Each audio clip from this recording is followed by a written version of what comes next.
Hey, what's up? This is Chosen, and this video is going to be my version 1.0 legendary tier list for Raid Shadow Legends, so let's get into it. Alrighty, now I thought doing the epics tier list top 10 was tough, but doing the legendary is even tougher. So no matter what, there's going to be a hero that you think should be on here because there's so many good legendaries, and you know, when it comes down to it, I got to pick a top 10, I got to leave some off. So I looked at this a lot, spent a few hours, and this is what I kind of came up with for my version 1.0 top 10 legendaries. So let's just dive into it here. The first one I'm going to go over, and these aren't in any particular order, 1 through 10. I think I'm mostly going to do them in alphabetical order here. So first, in the Undead Horde, we are going with Bedel Khazar. Just an absolutely incredible legendary. A1 is attack all enemies and heal this champion and all allies by 20% of damage, so that's great. A2 gonna remove all debuffs, place 2 continuous heals, and place 2 5% poisons on all enemies for 2 turns. That's a ridiculous ability. And look at this. You can get this to a 3-turn cooldown. This ability on a 3-turn cooldown is just bananas. And then he's got the passive, all allies inflict 15% more damage against targets under poison, and he's going to be poisoning constantly. Then the passive here is increase ally crit rate in all battles by 25%. That's a huge buff to your damage dealers. So Bedel Khazar, just an all-around incredible legendary to have. Alright, the second one I want to go over is going to be in the Ogryn tribes, and it's going to be Biggin. Okay.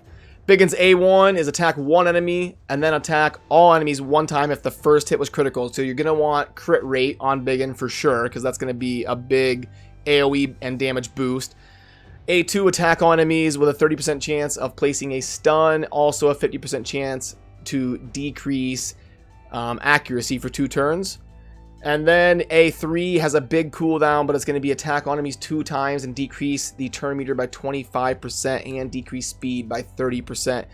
The R right here is increase ally accuracy in dungeons by 90. That's a pretty big buff to accuracy. So Biggin is going to be a rock star in the campaign and arena, and he's going to shine in like Ice Golem's Peak, Spider Den, Minotaur Lab, so just a really good legendary to have in your arsenal.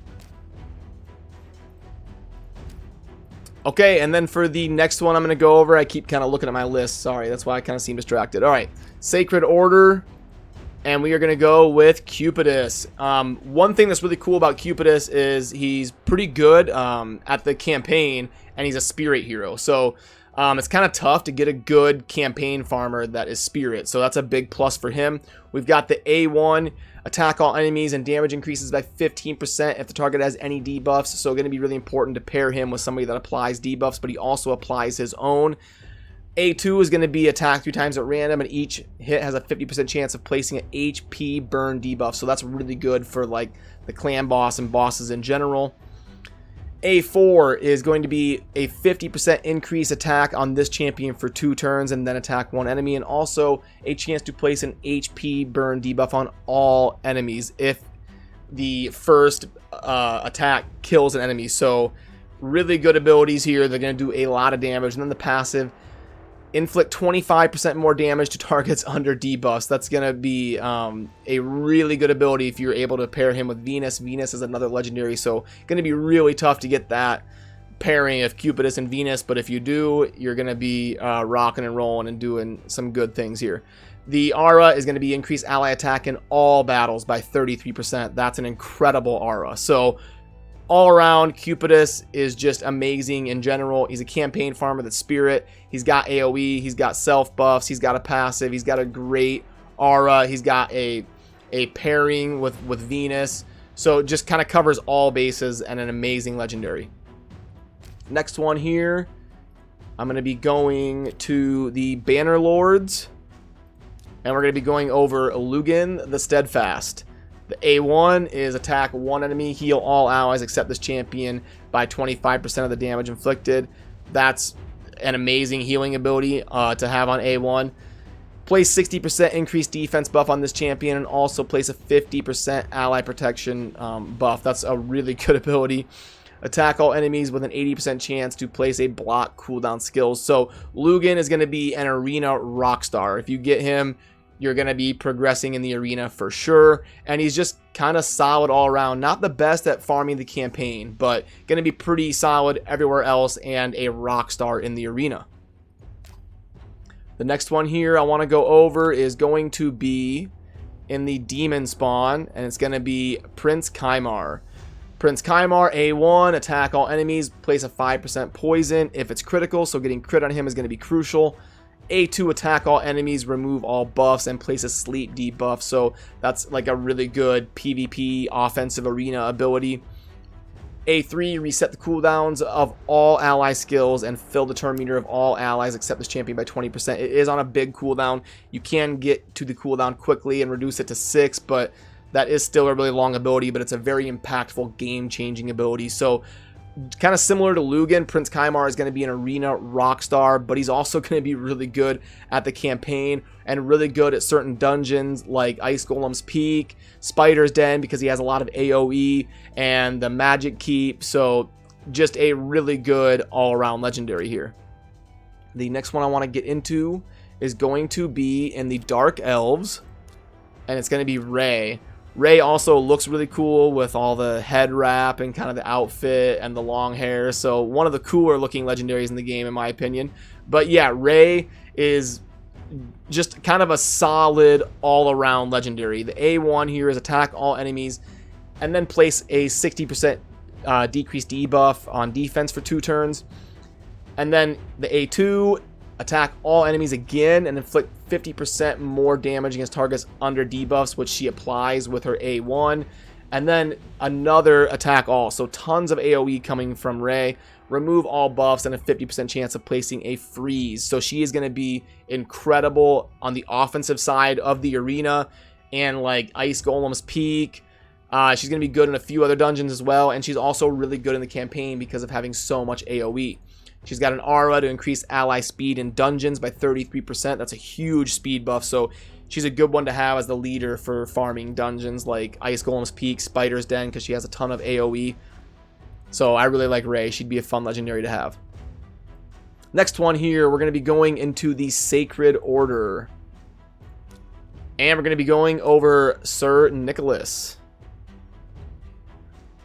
Alright, A1, attack one enemy, 50% chance of placing a freeze debuff for 1 turn, and it cannot be resisted if it procs that 50%, so another really good ability to have in the arena.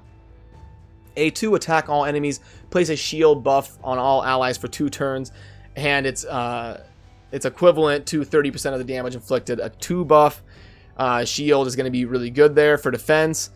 Place an unkillable buff and a 15% continuous heal buff on all allies for 2 turns, and you can get this to a 4-turn cooldown. If you get this to a 4-turn cooldown, that's a ridiculous ability to have. And Sir Nicholas is just kind of an arena rockstar who is kind of viable everywhere. He's not going to be like trash anywhere, so a really good one to have kind of all around. Next one I'm going to go over is going to be in the Sacred Order. It's going to be Venus. Alright, Venus's A1 is going to be placing poison. The A2 is going to be an AoE that decreases defense and also applies weaken. The A3 is going to be another AoE that places HP burn. So a really good hero to have versus the clan boss kind of right off the bat. And then this is the ability that pairs with Cupidus. We went over Cupidus early, so pairing him with Venus is going to give abilities to both of them.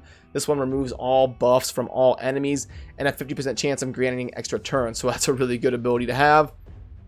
And then her aura is increased ally HP in all battles by 33%, so that's a pretty good, just standard, consistent aura to have. And Venus is going to be obviously amazing versus the clan boss. She's going to be pretty solid in a lot of other areas too, so thumbs up to Venus. Alright, we got a couple more left here, and this one is going to be in the Orcs.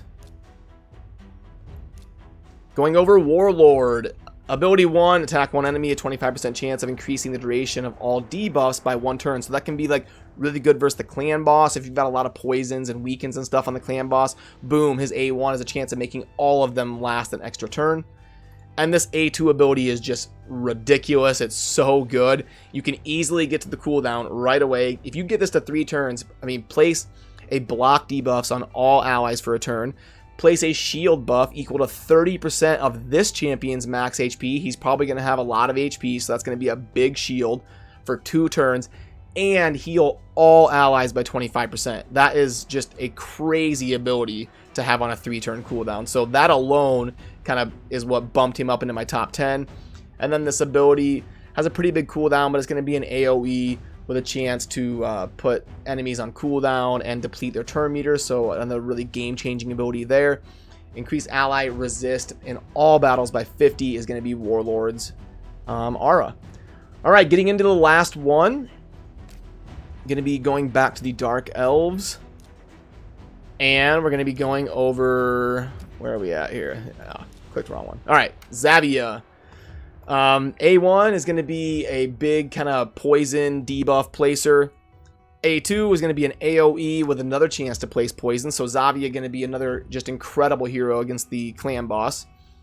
And then A3 is going to be another AoE. Enemies killed by this cannot be revived. So that would be like a really good ability to have in the arena where people like to have revivers on their defense, like Shaman and Gorgorab. Also deals damage from all poison debuffs on the target instantly. And then the A4 here is attack one enemy, apply a debuff spread effect, taking 4 random debuffs from the target and placing them on all enemies. That's only available when Bellinor is on the same team, though, so it's going to be tough to kind of get that paired up. And her aura is increase ally attack in all battles by 33%. That is an incredible aura. So again, Xavia is going to be really good versus the clan boss and in the arena, has a really good aura and just has a lot of general utility. So yeah, that's kind of my top 10. I'll have a picture down in the video description that allows you to kind of review the whole top 10. I can... while I'm talking about it, I guess I can pull it up here. Yeah, but I'll have this picture down in the video description. It's going to show my whole top 10 legendary list version 1.0. I will make changes to this in the future if there are significant changes in my opinion or in the game, like, you know, buffs and debuffs. So yeah, let me know what you think down in the comments. Thank you for watching. Have a good rest of your day. Peace.